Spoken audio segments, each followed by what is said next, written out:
قوة إلا بالله العلي العظيم.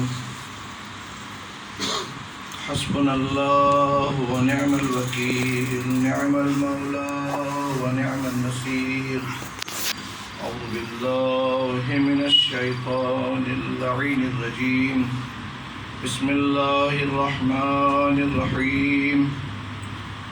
الحمد لله رب العالمين، والصلاة والسلام والتحية والإكرام على رسول الثقلين محبوب رب المشرقين والمغربين، جد الحسن والحسين سيد العرب والعجم أبي القاسم محمد. اللهم صل على محمد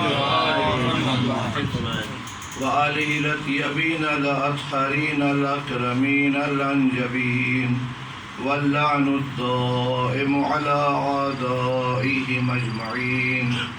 أما بعد، فقد قال الحسين بن علي عليهما الصلاة والسلام: اللهم صل على محمد ويلكم يا شيعة آل أبي سفيان، إن لم يكن لكم دين وكنتم لا تخافون المعاد، فكونوا حرارا في دنياكم. صلوات على محمد وآل محمد. اللهم صل على محمد. محترم سامعین، گفتگو جو آپ کے درمیان مولا کے اس ایک فقرے پر، ایک جملے پر جو آپ کا خطبہ تھا، اس میں سے میں نے انتخاب کیا کہ کربلا کے ذریعے ہم اپنی روحانیت طاقت کو کیسے قوی کر سکتے ہیں. کیا وہ طریقے ہیں کہ انسان کی روح اتنی زیادہ پاورفل ہو جائے، قوی اور طاقتور ہو جائے کہ بس اس روح کے سامنے صرف اللہ ہو، اللہ کے علاوہ اس کو کچھ نظر نہ آئے، اور جس کو اللہ نظر آ گیا اس کو کائنات نظر آ گئی. جس نے اللہ کو پا لیا اس نے کھویا ہی کیا ہے. یہ تو مولا کا دعائے عرفہ میں جو بہترین دعاؤں کا خلاصہ معرفت کا خزانہ ہے، اور واقعی یہ خزانہ کسی اور کے پاس نہیں ہے. جو خزانہ اہل بیت اطہار نے ہم اور آپ کے حوالے کیا ہے، یہ دنیا میں کسی مذہب کے پاس اتنا زیادہ قیمتی سرمایہ دعاؤں کی شکل میں، خطبات کی شکل میں، احادیث کی شکل میں جو ہم کو پیش فرمایا اہل بیت اطہار نے، مولانا اس میں یہی تو کہا ہے: اے میرے پروردگار، جس نے تجھ کو پا لیا ہے اس نے کھویا کیا ہے، سبحان اللہ، اور جس نے تجھ کو نہیں پایا ہے اس نے پایا ہی کیا ہے. اس کے پاس کچھ باقی نہیں رہا ہے. جیسے مولا کا ایک بہترین جملہ جو قیامت تک کے آنے والے انسانوں کی حریت اور شجاعت کو بیدار کرتا ہے کہ انسان کو کیسے زندگی گزارنا چاہیے. میں نے کہا تھا عزاداری انسان کو درس شجاعت دیتی. جو انسان صحیح معنی میں عزاداری کو سمجھ جائے گا وہ کائنات کا شجاع ترین فرد بن جائے گا. پھر اس کو کوئی دنیا کی طاقت ہلا نہیں سکتی.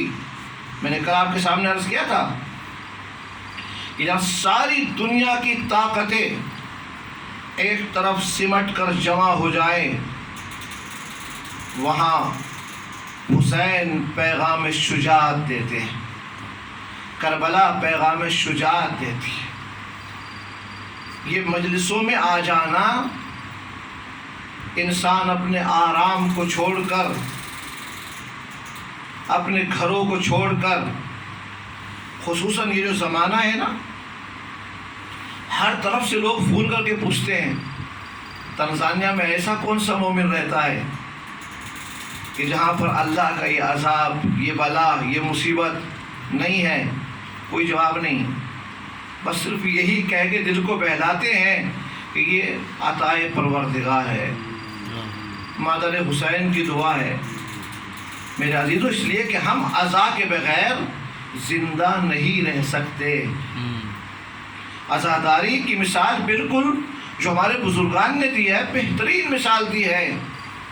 ہم عزاداری، میں نے فرسٹ ڈے آپ کی خدمت میں عرض کیا تھا کہ عزاداری ہماری عادت نہیں ہے، عزاداری صرف ایک ہیبٹ نہیں ہے کہ نہیں ہمیں صبح کو آنا ہی آنا ہے۔ اگر آنا ہوتا 365 دن کوئی آ نہیں آتا تھا۔ آپ میں کتنے جو صبح میں یہاں آ رہے تھے؟ شاید 2-4 آئے یہاں کے ذریعے میں شہزادی کی بارگاہ میں سلام ادب پیش کریں اور چلے جائیں۔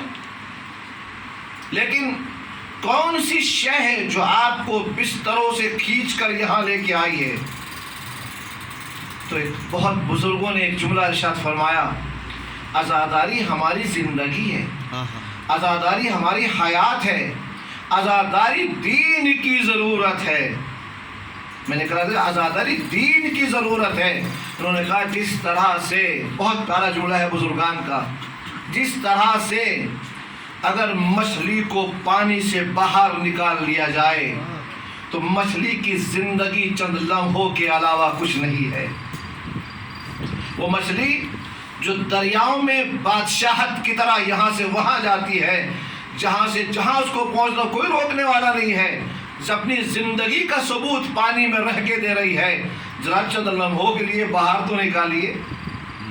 وہی مچھلی جو خوب عیش و آرام کے ساتھ زندگی گزار رہی تھی، چند لمحوں میں تڑپ تڑپ کر اپنی جان کو دے دے گی۔ اسی طرح میرے عزیزو، جس طرح مچھلی پانی کے بغیر زندہ نہیں رہ سکتی، عزادار عزاداری کے بغیر زندہ نہیں رہ سکتا۔ آج دنیا میں جتنی بھی مشکلات ہوں، مگر عزاداروں نے عزاداری سے اپنے آپ کو منسلک رکھا ہے۔ شاید کبھی تصور بھی نہیں کیا ہوگا کہ اتنی پیمانے پر جن لوگوں کے بیانات، نام آپ نے کبھی دیکھے نہ ہو، آج وہ لسٹ بھر کے آ رہی ہے۔ فلاں صاحب فلاں خطاب آن لائن کر رہے ہیں، فلاں صاحب فلاں مقام پر مجلس پڑھ رہے ہیں۔ جس کو سننا ہے سن سکتا ہے، لیکن عزاداری بند نہیں ہو سکتی ہے، شاید اضافہ ہو گیا ہے۔ ایک بہت اچھا جملہ کسی نے کہا تھا، بہت پیارا جملہ ہے میرے عزیزو، کہا حضرت زینب علیہ مقام کی ایک آرزو تھی، آپ کی ایک تمنا تھی۔ آرزو کیا تھی؟ دنیا داری نہیں تھی، شہزادی کی ایک آرزو کہ ہر گھر میں میرے بھائی کا فرش عزا بچھ جائے۔ یہ آپ کی آرزو تھی۔ اتنے سالوں میں وہ آرزو شاید شہزادی زینب علیہ مقام علیہ السلام کی پوری نہیں ہوئی تھی۔ اللہ نے کہا شہزادی تیری آرزو تھی۔ اس سال ہر گھر میں انسان اپنے مقام پہ بیٹھا ہے، چاہے وہ انٹرنیٹ کے ذریعے، چاہے ٹی وی کے ذریعے، چاہے کیبل کے ذریعے، جس طرح بھی ہے، اپنے گھروں میں بیٹھ کر جب وہ مجلس چلا رہا ہے تو شہزادی شاید پکار کے کہے پروردگار تیرا شکر ہے، تو نے ہر گھر کو حسینی کے ہر گھر کو تو نے عزا خانہ بنا دیا ہے۔ سبحان اللہ۔ تو عزاداری ہماری زندگی ہے میرے عزیزوں۔ عزاداری نے درس شجاعت دیا ہے۔ مولا حسین علیہ السلام نے اتنے پیارے انداز میں ہم کو شجاعت سکھائی ہے۔ آغا محسن قراتی جو بہترین مفسر قرآن، وہ جملہ کہتے ہیں، جانتے ہو تو ہمیں عزاداری سے کیا ملا ہے؟ انہوں نے کہا ہمیں فرش عزا سے یہ ملا ہے، حسین نے کہا میں اپنے سر کو دے سکتا ہوں، نوک نیزہ کے حوالے کر سکتا ہوں، اس سر کو ذلت و رسوائی کے حوالے نہیں کر سکتا۔ یہ درس شجاعت کہاں سے ملا ہے؟ عزاداری سے ملا ہے۔ میں ایک جملہ آپ کے ذوق کے اور اپنے ذوق کے اعتبار سے کہوں، سرکار ختمی مرتبت نے، میں نے شاید 2-3 دن پہلے ایک حدیث پڑھی تھی، ایک کسی نے صفت بیان کی تھی، حدیث نہیں ہے، کسی نے شان مولا میں ایک جملہ کہا تھا کہ الشجاعت صفت الحسین، شجاعت حسین ابن علی کی ایک ایسی شجاعت ہے، بہت اچھا جملہ ہے، لا تستغرب منہ، اگر یہ حسین سے شجاعت ظاہر ہو تو تعجب نہ کرنا، سرپرائز نہ ہونا. کیوں؟ لأن الشیء من معدنہ، اس لیے کہ یہ چیز اپنے معدن میں نے کہا تھا نا، جہاں اگر آج تنزانیہ میں ٹنزانائٹ کسی کو ملے تو تعجب کی بات نہیں ہے. اگر تنزانیہ میں ٹنزانائٹ آپ کو ملتا ہے نہیں، تعجب نہیں ہے، یہ یہاں کا ہیرا ہے، یہاں کے اللہ نے ایک رحمت پروردگار نعمت ہے جو یہاں کے لوگوں کو دی ہے، نہ ملے تو تعجب ہے. تو حسین ابن علی جو کہ نانا ہے تو اشجع العرب ہے، باپ ہے تو اشجع العرب ہے، اولاد ہے تو اشجع العرب ہے، اگر یہاں سے شجاعت نہیں ملے گی تو کہاں سے ملے گی میرے عزیزو؟ یا تو نانا نے سارے عربوں کی مخالفت کر کے توحید الہی کا پیغام دینے کے لیے جب پہاڑوں کی چوٹیوں پہ اکیلے کھڑے ہو کر کہا تھا قولوا لا الہ الا اللہ تفلحوا، یہ پیغام توحید آپ نے کیا سمجھا ہے؟ کوئی آسان تھا میرے عزیزو؟ مکے کے ان ظالموں کے درمیان جہاں ایک اونٹ پر 40 سال تلواریں چل جائیں، جن کا سب سے بڑا ٹارگیٹ اور ہدف جو تھا کہ جتنے زیادہ خدا بنا سکتے ہوں،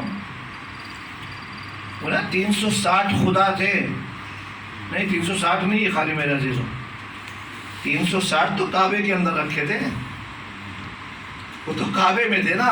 لیکن جو قرآن مجید نے تعریف کی ہے، کیا تم نہیں دیکھتے ان کو جنہوں نے اپنے خواہشات نفسانی کو الہ بنا لیا ہے؟ یہ قرآن کے جملے ہیں میرے عزیزوں. جن لوگوں نے اپنے خواہشات نفسانی کو الہ بنا لیا ہے، کتنے خواہشات نفسانی ہیں؟ آپ غور فرمائیں، شاید میری بات آپ تک پہنچ جائے. یہ فرش عزا کا صدقہ ہے میرا. جو آپ اندازہ کریں، ایک انسان ذرا بیٹھے، قلم اور کاغذ لے کے بیٹھے، نہیں کیلکولیٹر بیٹھے، کمپیوٹر لے کے بیٹھے اس زمانے کے اعتبار سے، اور ذرا نوٹ کرتے جائیے کتنی خواہشات ہیں. ہزاروں خواہشیں ایسی کہ ہر خواہش پہ دم نکلے، بہت نکلے میرے ارمان پھر بھی کم نکلے. صبح سے شام تک لکھتے جائیے، شاید کمپیوٹر کا جو کیپیسٹی ہے وہ ختم ہو جائے، آپ کے دفتر ختم ہو جائے، خواہشات ختم نہیں ہو سکتے. تو اندازہ کریں کہ مکے والوں کے خدا کتنے ہوں گے. ارے جو حلوہ بنا کے خدا بنا کے خود ہی کھا جائیں، اس سے زیادہ اور کیا ہو سکتا ہے میرے عزیزوں؟ لہٰذا ان کے اتنے خدا تھے تو ان کے درمیان یہ کہنا. اچھا کمال کی بات یہ ہے وہاں اللہ کو منوانا بڑا کام نہیں تھا. تو جو ایک جملہ آپ کے حوالے سے کرنا چاہتا ہوں، تاریخی جملہ ہے میرے عزیزوں، مکے کے لوگوں سے اللہ کو منوانا بڑا کام نہیں تھا. بہت اچھا جملہ ہے. مگر ان لوگوں سے ان کے خداؤں کا انکار کرا کر اللہ کا اقرار کرانا بڑا کمال تھا. اس لیے کہ جو لوگ 360 کو مان رہے تھے، صحیح، جو 360 کو نہیں، ہر خواہش نفسانی کو خدا مان رہے تھے، ان کے لیے ایک اور کو ایڈ کر لینا کون سی بات ہے؟ بھئی جہاں جو اتنے خدا کو مان رہے ہیں، اگر یہ کہتے رہے دیکھو تم ہر قبیلے کا ایک خدا ہے کہ نہیں، ہر انسان کا قبیلہ خدا ہے کہ نہیں ہے، تمہاری ہر خواہش کا خدا ہے کہ نہیں، ایک میرا بھی رکھ لو. تو کہتے ٹھیک ہے آپ بھی لے آئیے. کہتے میٹھا میٹھا ہپ ہپ، کڑوا کڑوا تھو تھو کہتے ہیں اردو میں. کہیں چلو ٹھیک ہے، چاہے دونوں کو مانا، ایک اور مان لیں گے، کوئی فرق نہیں پڑتا. لیکن اللہ کے نبی نے یہ نہیں کہا میرے کو مانو. اس لیے بہت پیارا جملہ کسی عالم دین نے کہا تھا کہ اہل بیت کی محبت کرانا اتنا بڑا مشکل معاملہ نہیں ہے. کاش میرا جملہ آپ تک پہنچ جائے میرے عزیزوں. اہل بیت اطہار کی محبت کا دعویٰ کرا لینا آسان نہیں تھا. بلکہ اہل بیت کے دشمنوں سے تبرہ کرانا بڑا کام تھا۔ اسلام نے تبرے کو پہلے رکھا ہے، تولے کو بعد میں رکھا ہے۔ لا الہ پہلے ہے، الا اللہ بعد میں ہے۔ توحید کا پیغام تو آپ نے دیکھا کہ اللہ کے نبی نے اس ماحول میں یہ جو پیغام دیا۔ اچھا، جب آپ کہہ رہے ہیں اگر آپ ٹھیک ہے آپ اپنے گھر میں رہیے، آپ کو مسجد میں آنا ہے، نماز پڑھنی پڑھیے، ہمیں کوئی تعلق نہیں ہے، لیکن اگر آپ یہ کہ جناب آپ غلط ہو، آپ کو کس نے حق دیا ہے مجھے غلط کہنے کا؟ ارے آپ اچھے تو اچھے رہیے، ہمیں غلط کیوں کہہ رہے ہیں آپ؟ نہیں، غلط کو غلط کہہ دینا بہت بڑا کمال ہے۔ اللہ کے نبی نے مکے کی سرزمین پہ یہی کہا، لا الہ پہلے کہو۔ جب تک ان جھوٹوں کا انکار تم نہیں کرو گے، سچا تمہارے دل میں نہیں اتر سکتا۔ سچائی کو اتارنا ہے تو جھوٹوں کا انکار کرنا ہوگا۔ یہ کیا ہے؟ اس کو شجاعت کہتے ہیں، دلیری کہتے ہیں، بہادری کہتے ہیں۔ تو جس حسین کا نانا جو ہے وہ مکے کے پہاڑوں پہ کھڑے ہو کے توحید کا پیغام بغیر خوف و خطر کے دے دے، اسی رسول کا نواسا حسین ہوگا، نوک نیزہ پہ قرآن پڑھ کے توحید کا پیغام دے گا۔ ایک جملہ کہو، میرے آقا یا نبی اللہ، میری آپ کی عظمتوں پر، آپ کی شجاعتوں پر، آپ کی دلیری پر ہماری جانیں قربان ہو جائے۔ میرے اللہ کے پیارے حبیب، مکے کی پہاڑیوں پہ توحید کا پیغام دینا اور ہے، نوک نیزہ پہ سر کٹا کے پیغام دینا اور ہے میرے اللہ کے حبیب۔ مگر یہ آپ کی شاگردی نے سکھایا ہے حسین کو۔ اس لیے جب دین کی بات آئی، عزاداری کی بات آئی، تو کہا عزاداری انسان کو شجاعت سکھاتی ہے۔ سکھائی کس نے ہے؟ حسین نے کہا لا واللہ۔ جب لوگوں نے کہا نا بیعت کر لو، لوگوں نے مشورے دیے ہیں، عجیب نالائق تھے، امام وقت کو مشورہ دے رہے ہیں، جن کے باپ پر اللہ کے نبی نے لعنت کی تھی، جس کی ولادت سے پہلے اللہ کے نبی نے لعنت کر دی تھی۔ جو مروان تھا نا، ابھی ماں کے پیٹ میں تھا جب اللہ کے نبی نے لعنت کی تھی۔ کہیں آئے گا، چونکہ اللہ کا نبی جانتا تھا نا کہ نالائق ہوگا۔ تو اب ایسے لوگ جو ترید رسول، جن کو نبی نے مدینے میں انٹر ہونے کی اجازت نہیں دی تھی، پیغمبر اکرم کی زندگی میں مدینے میں نہیں آ سکے۔ اور بہت پیارا جملہ ایک عالم دین نے کہا تھا، آپ صلوات پڑھیں محمد والے محمد، اللہم صلی علی محمد وآل محمد۔ ان کا تو خلفائے اسلام کے کچھ انگلیوں پہ گنے جانے والے نام کام ہے جو آپ شمار کر سکتے ہیں انگلیوں کے اعتبار سے، ہاں، کیلکولیٹر کے اعتبار سے نہیں۔ کا ایک کام یہ تھا، جب اللہ کے نبی کی وفات ہو گئی تو جو بیٹھے کرسی پر، ان کے پاس ایک آئے، اور آنے کے بعد جو تیسرے نمبر پہ آنے والے تھے، انہوں نے کہا میرا داماد ہے، اس کو بلا لو مدینے میں۔ ان کا نہیں، جو کام اللہ کے نبی نے نہیں کیا ہم بھی نہیں کریں گے، اے کاش اس پر باقی رہتے۔ جو کام اللہ کے نبی نے نہیں کیا ہم بھی نہیں کریں گے۔ اللہ کے نبی نے کب جھوٹ بولا ہے؟ اللہ کے نبی نے کب کسی کا حق غصب کیا ہے؟ اللہ کے نبی نے جس کا حق دیا تھا اس کو دے دیتے تو یہ نوبت نہ آتی۔ تو کہا اچھا، دوسرے کا ٹائم آیا، اس سے بھی یہ پیغام دیا۔ اس نے کہا نہیں، جو کام اللہ کے نبی نے نہیں کیا ہے، پہلے جو مجھ سے گزر چکا ہے اس نے نہیں کیا ہے، میں بھی نہیں کروں گا۔ اچھا، جب تیسرا خود بیٹھا تو کہتے خود کا یہ نا، جتنا غصب کرنا ہے کر لے، جتنا اسلام کے مال کو۔ وہ کہتے ہیں علامہ اظہر صاحب نے ایک جملہ لکھا ہے کہ فلاں صاحب کے زمانے کے کروڑ پتی، جنہوں نے اپنے خاندان کو خوب بھرا تھا اور ہر ایک کو کروڑ پتی بنا دیا تھا، لکھ پتی نہیں، کروڑ پتی بنایا تھا میرے عزیزوں۔ کہتے ہیں کہ مال اسلام نے بانٹا تو ہزاروں نکلے، خون اسلام نے مانگا تو 72 نکلے۔ جب اسلام کے مال کھانے کی بات تھے تو مال اسلام کھا کے غنی بن جانا اور ہے، اپنا مال دے کے اسلام کو غنی بنا دینا اور بات ہے۔ یہی فرق ہے اہل بیت اور غیر اہل بیت میں. غیر اہل بیت نے اسلام کا مال کھا کے اپنے آپ کو صفت غنا اور غنی بننے کا اعلان کر دیا ہے. اہل بیت نے مال و جان و خون دے کر اسلام کو غنی بنایا. لہذا وہ مشورے دے رہا تھا بیعت کر لو محفوظ رہ جاؤ گے. حسین نے اعلان کر دیا وعلی الاسلام السلام. جب دین پہ ایسے وقت آ جائے، یہ شجاعت کا بہترین نمونہ ہے میرے عزیزو، کہ جہاں حسین علیہ السلام کو پتہ ہے، معلوم ہے میری جان جائے گی، میرا خون بہایا جائے گا، میرا قتل ہو جائے گا. کربلا کا واقعہ حادثہ نہیں ہے. میں نے فرسٹ اشارہ کیا تھا، کربلا کا واقعہ پلان ہے جو اللہ نے کیا ہے، مشوروں کے ساتھ کیا ہے، حسین کے ساتھ کیا ہے. لہذا حسین نے کہا تھا اگر امت پہ ایسا وقت آ جائے کہ اس امت کا رہبر یزید جیسا فاسق ہو جائے تو یہ اسلام کو سلام کرنے کی بات ہے. لہذا بس میرا تو اسلام نے شجاعت سکھائی ہے ہر مقام پر. اور دوسری چیز یہ فرسٹ سٹیپ ہے میرے عزیزوں، جب تک انسان کا نفس شجاع نہیں بن سکتا اس کی روحانیت معراج پہ نہیں پہنچ سکتی.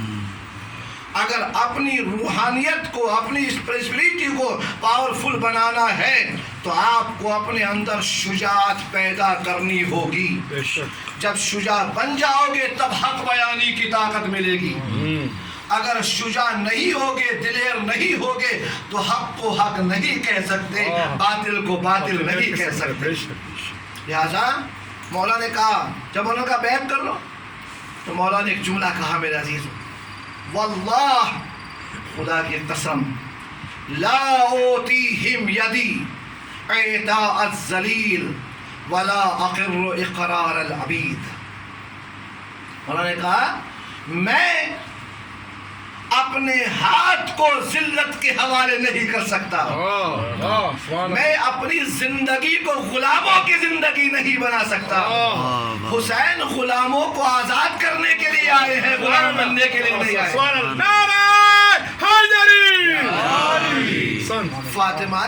فاطمہ زہرا کے لال نے انسان کو غلامی، جسموں کی غلامی، فکروں کی غلامی سے آزاد کیا ہے. غلام بننے کے لیے نہیں آئے ہیں، حریت کا درس دینے آئے ہیں. حریت کیا ہے؟ آزادگی کیا ہے میرا عزیزو؟ حریت اور آزادگی یہ ہے کہ جو مکر و ہیلے سے پاک ہو. مولا کائنات نے فرمایا جب حریت کی تعریف کی، حریت یعنی فریڈم. فریڈم آج کا نہیں. ایک عالم دین نے جملہ لکھا، اسلام کی جو حریت ہے نا وہ حریت بشرط ہے، بلا شرط نہیں ہے. اگر جملہ آپ تک پہنچ گیا ہے، بہت قیمتی بات میں نے آپ کے حوالے کی. اسلام کی حریت وہ کنڈیشنلی ہے. یہ عجیب بات ہے. کسی نے کہا نا جب علم فقہ پڑھتے ہیں نا آپ تو کہا آب مطلق پانی کا مطلق بھی ہے اور شرط بھی ہے. آب مطلق یعنی جہاں مطلق وہ پانی جہاں اطلاق کی شرط ہو. توجہ کیجیے آپ، شاید اگر بات مشکل نہیں ہو جائے. جو مطلق پانی ہے، خالص پانی ہے، کس پانی کو آپ مطلق کہتے ہیں؟ کہ وہ پانی جہاں اطلاق سے مشروط ہو، جہاں مقید ہو اطلاق کی قید سے. اسلام کی حریت بھی وہی حریت ہے جہاں مشروط ہو عزاداری سے، مشروط ہو دیداری سے، مشروط ہو قرآن کی پابندی سے، مشروط ہو پیغام الہی کی پابندی سے. یہ حریت ہے. ورنہ حریت کا نام یہ نہیں ہے. علماء نے تعریف لکھی حریت یعنی انسان کے اپنے افکار کو، انسان کی اپنی زندگی کو، انسان کی اپنی سوچوں کو دین کے حوالے کر دینے کا نام حریت ہے. مولانا نے کہا الحریت منزہۃ من الغل والمکر. مولانا جی کا جملہ ہے، اس کو کہتے ہیں حریت. حریت فریڈم جو ہے کہ جو پاک ہو، منزہ، پاک ہو، طاہر ہو، من الغل والمکر، جہاں دھوکہ نہ ہو، فریب نہ ہو، چیٹنگ نہ پائی جاتی ہو، جہاں مکر نہ پایا جاتا ہو، اس کو کہتے ہیں حریت۔ آج دنیا نے ساری دنیا کو دھوکہ دینے کا نام فریڈم رکھا ہے۔ اسلام نے ساری دنیا سے دھوکے کو مٹا کر فریڈم کو رکھا ہے۔ سبحان اللہ۔ فکر اسلام اور فکر دنیا میں بڑا فرق ہے۔ دنیا نے جتنا زیادہ جو چیٹر ہے وہی آزاد ہے۔ لوگوں کو دھوکہ دے، عورتوں کو دھوکہ دے کر بازار میں ننگا کھڑا کر دیا ہے، یہ تمہاری آزادی ہے۔ مردوں کو دھوکہ دے کر فریڈم کے نام پر بازاروں میں جھوٹا بنا کے کھڑا کر دیا ہے، یہ تمہاری آزادی ہے۔ لوگوں کو جتنا زیادہ دین سے دور کرنا تھا کر کے کہا یہ تمہاری فریڈم ہے۔ حجاب اتار دو تو فریڈم ہے۔ اگر مطہری نے بہت پیارا جملہ کہا تھا میرے عزیزوں، جب کسی نے کہا نا کہ بے حجاب، ان کی پوری کتاب ہے، وہ عورتیں بولی کہ نہیں ہم قید میں کیوں رہے، ہم کیوں پردے میں رہے، کیوں برقع پہن کے رہے، کیوں نقاب پہن کے رہے، ہم کو بھی مردوں کی طرح آزاد آ جانا ہے، آزاد بننا ہے۔ تو آگے مطہری نے کہا تھا اگر بے حجابی آزادی ہے، اگر بے حجابی تمدن ہے، اگر بے حجابی کلچر ہے تو تم سے زیادہ اچھا کلچر حیوانوں کا ہے۔ حیوان نے تو کسی آپ نے کبھی دیکھا ہے؟ آج کل گایوں کو پردہ پہنایا جائے تو الگ ہے، الہ کے نام پہ وہاں پر اس کو پردہ پہنا دیا جائے، اس لیے کہ کسی نے کہا بہت صلوات محمد و آل محمد، اللہم صلی علی محمد و آل محمد۔ جس نے ایک کو مانا، جس نے ایک کو مانا اس نے سب کا انکار کیا، صحیح، اور جس نے اپنے آپ کو ایک کے حوالے کر دیا، اللہ کے حوالے کر دیا، ساری کائنات اس کے حوالے ہو گئی، اور جس نے اپنے آپ کو اللہ سے الگ کر دیا وہ ساری دنیا کا غلام بن گیا۔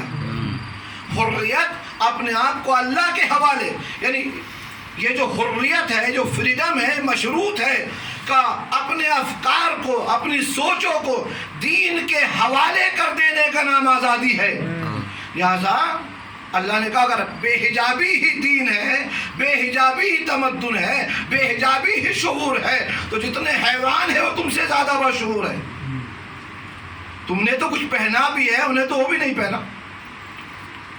تم نے کم سے کم کوارٹر، 3 کوارٹر کے نام پہ جو بھی ہے وہ پہنا تو صحیح ہے، انہوں نے تو کچھ بھی نہیں پہنا ہے۔ یاد رکھا الحریۃ منزہۃ۔ ایک بار صلوات محمد و آل محمد۔ اللہم صلی علی محمد و آل محمد۔ حریت کے نام پہ میرے عزیزوں جو مولا نے پیش کیا ہے بہترین جملہ، امام حسن علیہ السلام کو وصیت کی ہے۔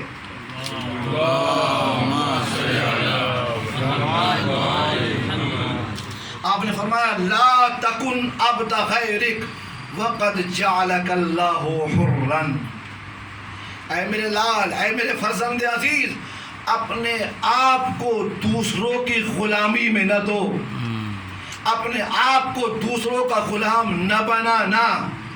قد جعلک اللہ حرا، اللہ نے تم کو آزاد بنایا ہے، حر بنایا ہے۔ میرے عزیزوں یہ مولا کا ایک جملہ ہے، اور اس کے بعد جو امام حسین علیہ السلام نے حریت کی تعریف کی ہے، آپ نے بہت پیارا جملہ کہا۔ مولا نے فرمایا حریت کیا ہے؟ کہا شر خصال الملوک، 3 خصلتیں پیش کی ہیں یہ اور آپ کی رحمت تمام۔ مولا نے کہا شر خصال الملوک، بادشاہوں کی 3 بری اور بدتر خصلتیں، 3 ایسی ہیبٹ ہیں جو مولا نے کہا شر خیر کے مقابلے میں آیا ہے۔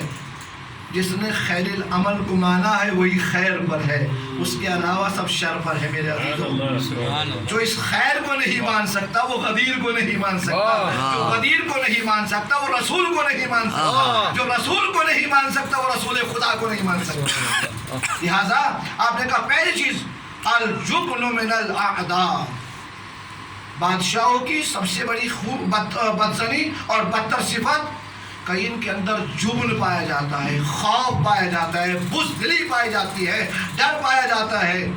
وَالْقَسْوَةُ عَلَى الضُّعَفَاءِ، اور جو بیچارے کمزور لوگ ہیں، ضعیف لوگ ہیں، ان کے اوپر اپنے پاور کو دکھاتے ہیں، صحیح، وہ وہاں اپنی قوت کا مظاہرہ کرتے ہیں۔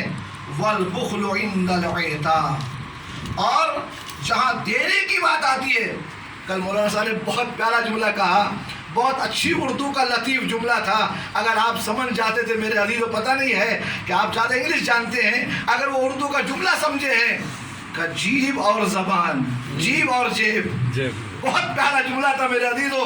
کہا اللہ نے کہا زبان کو بند رکھو، مولانا نہج البلاغہ میں اتنی حدیثیں پیش کی ہے، الانسان مخبون تحت لسان، الانسان عبید اللسان، اور اتنے جملے مولا کے ہیں۔ کہا اللہ نے کہا جیب کو بند رکھو، یہ زبان یعنی جیب ہے، اس کو نہیں کھولو، کم کھولو، اس کو، اس کی حفاظت کر لو آپ۔ جس نے زبان کو محفوظ کر لیا اس نے اپنی عزت کو محفوظ کر لیا۔ لیکن میرے عزیزو، غلط سوچ مت لینا آپ، نہیں ہر جگہ زبان کو بند کر لو۔ بات جو میرا ایک پیغام دینا ہے میرا، ایسا نہیں ہے کہ نہیں کہا نہیں مولانا نے کہا زبان بند کر لو، اچھا مولوی کو بیچاروں کو رکھ دیتے ہیں بیچ میں ذبح کرنے کے لیے، جہاں نہ بولنا ہوا، حق نہ بیان کرنا ہوا، کہا بہانہ، ارے سب سے اچھا بہانہ ہے مولانا کو رکھ دو۔ نہیں آپ نے حق نہیں بولا، ارے مولانا نے کہا زبان بند کرو، آپ نے حق بیانے سے کام نہ لیا، مولانا صاحب نے کہا زبان بند کرو، آپ نے کہیں پر صدق و صداقت کی بات، سچی گواہی دینے کی بات کہا، نہیں ہم خاموش ہیں، میٹنگیں ہو وہاں کسی مظلوم پر ظلم کیا جائے اور آپ خاموش بیٹھے رہیں، کہا کیوں خاموش؟ مولانا نے کہا نہیں میرے عزیزو، کہا جیب کو خاموش رکھو، یعنی کیا مطلب؟ میں بار بار اس جملے کو ریپیٹ کر رہا ہوں، مجھے بہت پیارا ہے، نہج البلاغہ میں جو خطبہ حمام کا ہے، منطقهم الصواب، ان کی گفتگو صحیح، یعنی ثواب کے معنی صدق الگ ہے، ثواب الگ ہے، صدق الگ ہے، ثواب الگ ہے۔ صدق یعنی سچی بات کہہ دینا، ثواب یعنی سچی بات کو اس کے موقع اور محل کے اعتبار سے ادا کر دینا۔